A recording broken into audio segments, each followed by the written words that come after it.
Breaking news coming in at this hour, the Hyderabad Metro project, L&T is now going to exit this project and hand it over to Telangana government. This is when they are both in advanced stages of negotiations. Exit is likely after some turbulence. My colleague Uma Sudhir is joining me for more details. So, Uma, tell us why L&T is exiting the project.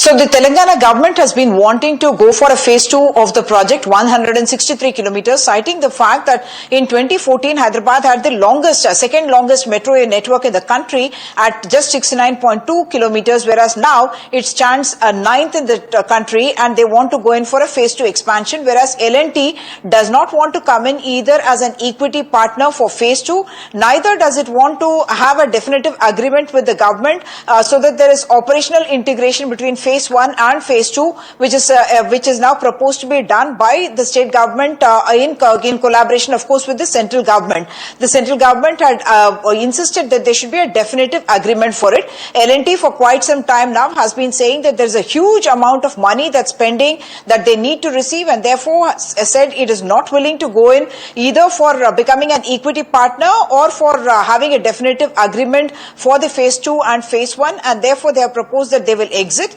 The in-principle agreement has happened, but how much of money will be paid, that has not yet been worked out, while the CMD of L&T, Subramanian, suggested that 5,900 crore rupees should be paid to them for equity value, and also that 13,000 crore rupees debt should be taken over. The Chief Minister has proposed that while they take over the entire debt, they will have a one-time settlement of about 2,000 crore rupees that they are proposed to pay to L&T. So while the details have to be worked out, now it is becoming more and more clear that L&T is going to exit, and the state government will completely take over the phase 1 in order to facilitate the building of phase 2 as well. Right. Thank you so much, Uma, for joining us with that quick update. Shifting our focus now, the Bengaluru infra mess getting messier every day, with Wipro founder Azim Premji, who has now politely declined Karnataka Chief Minister Siddaramaia's request to open the sprawling Wipro campus to restricted traffic access to ease the traffic situation on the outer ring road in Bengaluru. Responding to the request from Karnataka Chief Minister Siddaramaiah, Azim Premji wrote a letter stating that the campus is in a SEZ with strict access control norms. He has further suggested an expert-led study to develop long-term solutions. He has pointed out that the issue requires a comprehensive data-driven approach rather than piecemeal fixes. Last evening, the government held a consultation with various stakeholders, including Biocon Chief Kiran Majumdar-Shaw, amongst others, to discuss solutions, and has set a 90-day deadline. The onus that everybody is happier with this or not remains to be seen, but the pothole and traffic infra mess in Bengaluru gets murkier every day. It's such a heartwarming thing to see that the police officers, the traffic police in fact, are filling up potholes, but the unfortunate aspect here is that this is not their job. Their job is to ensure that there is traffic that's cleared, but this is what they're left doing, because they don't want people who are flying on this stretch of the road to go on this bumpy ride. As you can see, when the vehicle passes through that stretch, multiple potholes there, and what it does lead to is accidents and also slow moving traffic. And here you have both the constables really trying to help out, and it is on one hand heartwarming, but on the other hand it's unfortunate that they are left to do something that the GBA now, or the officials of the corporation, should be doing. And more news coming in from Karnataka, where Karnataka High Court has been hearing the Karnataka caste survey plea, and the caste survey will continue. Karnataka court refuses to intervene and stay the survey. The government will have to make it clear that there is no compulsion for people to participate or give information. The court said that there should be no obligation on the people, and people should come and fill the information in the survey voluntarily. Listen in to the political reactions coming in. Survey is a volunteer thing, Tomorrow, a person who goes to survey to knock the door and ask them, there is no force, it's left to them. They say whatever they want to say, the survey has to record it. The Backward Class Commission, when it goes to every household and they ask them about the whereabouts about last 60 points. Whichever they want, they are comfortable, they can say, they can answer, they can deny, it's left to them. And the Honorable Court has told the same thing, so we are happy for it. High Court has refused to interfere in the caste survey. It has given a go-ahead for the government to do the caste survey, and it has said it has to only be voluntary. The people have to give the information voluntarily. People should not be forced to give the information. That's all the High Court has said, and we are doing it. We are not coercing any people to give the information. Whoever interested, they can give this information. So caste survey will go unhindered. Shifting our focus to Ladakh, where fierce political exchange and accusations have erupted over the violent protest in Leh on Wednesday.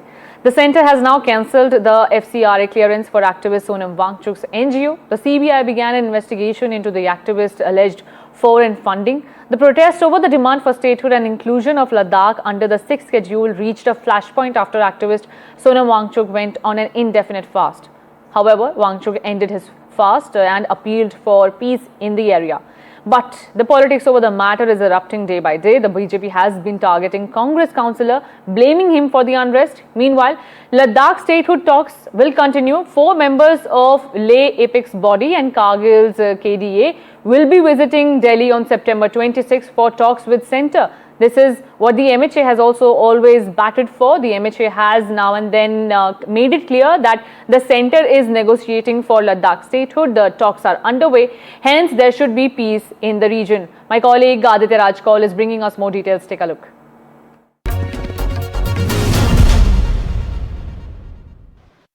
संसद अभी बातचीत करने के लिए लद्दाख के मुद्दे पर हैं लद्दाख के संसद सदस्य member of parliament Mohammad Hanifa Jan. बहुत बहुत धन्यवाद बात करने के लिए। जो ये घटना घटी बुधवार को यहाँ पर, आखिर हुआ क्या? क्योंकि बहुत टाइम से आप देख रहे हैं और आप भी जो है बातचीत का हिस्सा हैं। बहुत ही पीसफुली चल रहा था, बातचीत चल रही थी, तो क्यों ऐसा उग्र प्रदर्शन हुआ और फिर बीजेपी का हेडक्वार्टर हो, लद्दाख हिल डेवलपमेंट काउंसिल की बिल्डिंग हो, सीआरपीएफ के व्हीकल हो, सबको जला दिया गया? बहुत ही एक अनफॉर्चुनेट वाक़या कल हुआ, हमारे खुद समझ में नहीं आ रहा है। हमेशा हमारा कहना ये था कि भाई जो भी हमने अपना प्रोटेस्ट दर्ज करना है वो बहुत ही पीसफुली हमने करना है, क्योंकि लद्दाख का जो एक इम्पोर्टेंट है, ख़ासकर स्ट्रेटेजिक जो इम्पोर्टेंट है, ये हम समझते हैं देश का सबसे इम्पोर्टेंट हिस्सा है। 2 साइड से हमारे बॉर्डर है, दुश्मनी खड़ी है, तो इस बीच लद्दाख को अमान रखना ये हमारी जिम्मेदारी है, हम समझते हैं। तो कभी भी हमने इस चीज़ की इजाज़त जो है ना केडीए ने दी, ना एपेक्स ने दिया। लेकिन एक चीज़ ये है कि बहुत लंबे 4 सालों से ये जो चीज़ चल रहा है, बातचीत का सिलसिला जारी तो है, लेकिन कहीं ना कहीं जो मेन हमारे मुद्दे हैं लद्दाख के, उसमें मेन हमारा मुद्दा, हमारी परेशानी ये है कि लद्दाख में कहीं ना कहीं हम समझते हैं कि यहाँ पे डेमोक्रेसी ख़त्म हो गई है। तो हमारी जो इस डेमोक्रेसी की बहाली की हमने डिमांड की है, तो बाहर से और कई सालों तक, अभी बहुत साल लगेगा इस लद्दाख के इकोनॉमिक हालात, बाकी हालात सुधरने में। तो तब तक हम समझते हैं कि इसमें जो है ख़ासकर ज़मीन को लेके, हमारे कल्चर आइडेंटिटी और मेन अहमियत जो है वो हमारे इन्वायरमेंट को लेके, इनका कहीं ना कहीं सेफ गार्ड मिलना चाहिए। और कॉन्स्टिट्यूशनल सेफ गार्ड, चूँकि लद्दाख एक ट्राइबल एरिया है, 95% से एबो ट्राइबल रहता है। हमारे संविधान में संविधान ने हमें 6 शेड्यूल के अंदर जो दिया है, हम वही मांग रहे हैं। और स्टेटहुड इसलिए मांग रहा है क्योंकि यहाँ पे कहीं ना कहीं डेमोक्रेसी ख़त्म हो गया। If on Wednesday violence took over all across Ladakh, on Thursday it was the political slugfest on that entire violence. In fact, the Lieutenant Governor of Ladakh said that there was a foreign conspiracy that led to the violence and also blamed the political opponents of the BJP. He also said that Sonam Wangchuk was in fact provoking violence for a very long time, and there will be certainly action taken, and the government will not allow certain individuals to vitiate the atmosphere here. On the other hand, the BJP attacked the Congress party and a Congress councillor for in fact instigating the mobs and leading to violence that killed 4 people and injured more than 90. As of now, of course, the Member of Parliament from Ladakh has criticized the Lieutenant Governor as well as the BJP, saying that these are accusations that he does not believe in and there needs to be a political dialogue forward for a consensus.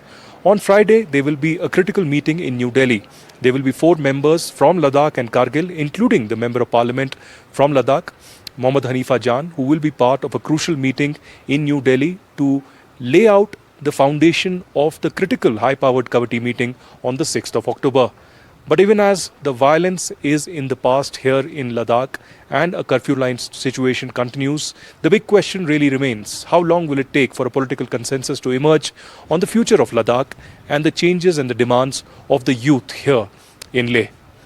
Reporting from Leh with video journalist Momin, this is Aditya Raj Kaul for NDTV. Slipping into a very short break. Don't go anywhere. More news and updates lined up on the other side.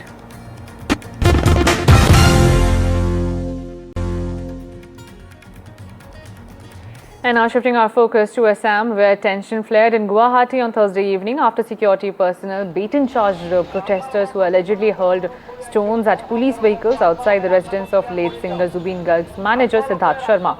The violence broke out even as the special investigation team probing Garg's death carried out raids at the homes of Sharma and Northeast India Festival organizer Sham Kanu Mahanta. Searches were carried out inside while police forces stood guard outside where crowds had gathered.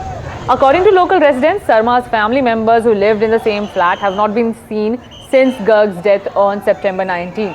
Assam SIT has now sealed the office of Garg's manager, Ratnadeep Chaudhary. My colleague has more details from the spot. Take a look. There you can see the team of Assam SIT of the Assam CID. After a raid for hours, they are moving out of the residence of Siddharth Sharma, the manager of Zubeen Garg, who is absconding ever since the incident that took place in Singapore.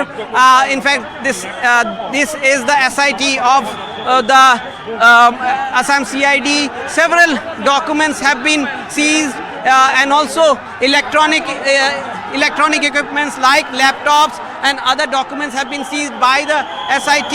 You can see here, while SIT has wrapped up the raid, you can see here outside there's a massive crowd build up here. Outside, the entire road has been blocked by Zubeen Garg supporters. They want that the people who have been accused of being negligent in ensuring the safety of Zubeen Garg should be arrested. In fact, hundreds of people are outside at this moment, even as the police force, a major deployment of police force has taken place. The SIT team is here. They've wrapped up their work. In fact, the SIT, which was formed only yesterday, had raided several places, including the residence of the main event organizer, Sham Kanu Mahanta, the organizer of the Northeast India Festival in Singapore, also the residence of Zubeen Garg's musician, and the SIT team is trying to make its way out. The police at this moment using force to make way for the SIT team, which has come here to collect evidences related to this investigation that Assam SIT CID is conducting in terms of finding out exactly how Zubeen Garg had died in Singapore. With camera person Sanjay Chakravarti in Guwahati, Ratnadeep Chaudhary for NDTV. Delhi High Court is set to hear Sameer Wankede's plea on September 26. Ex-Narcotics Bureau officer Sameer Wankede, the center of a massive row in October 2021 after he arrested Bollywood star Shah Rukh Khan's son Aryan Khan in a raid on a party on a docked cruise ship, has moved to the Delhi High Court over his alleged portrayal in a web series. The web series in question, The Badass of Bollywood, which has been directed by Aryan Khan, a satirical series. The complaint names SRK and his production house, Red Chillies Entertainment, claims the bad portrayal of an anti-drugs body. And now Wankede demands an eye-watering ₹2 crores in damages. What will happen in the case hearing? We'll be watching it very closely when it takes place on September 26. Ms. Day, your opening take on this very unsavory situation. It was a story that played out entirely in the media eye a few years ago.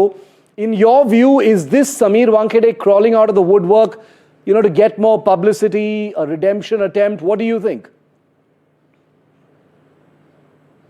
Well, to start with, I'm not terribly surprised because Sameer Wankhede is not the kind of person to back off from a fight.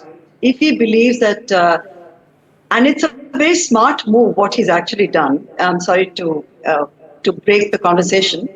He is not talking about himself personally being in any way defamed. He's talking of a much bigger issue. He's talking about national honor being and the confidence of the public being eroded in law enforcement agencies. And just by the way, he's put himself into the narrative as saying that he was parodied or he was made fun of. And in my own review of the bads, as you're calling it, but I think it's a stronger word that they intend to use in the title, he is...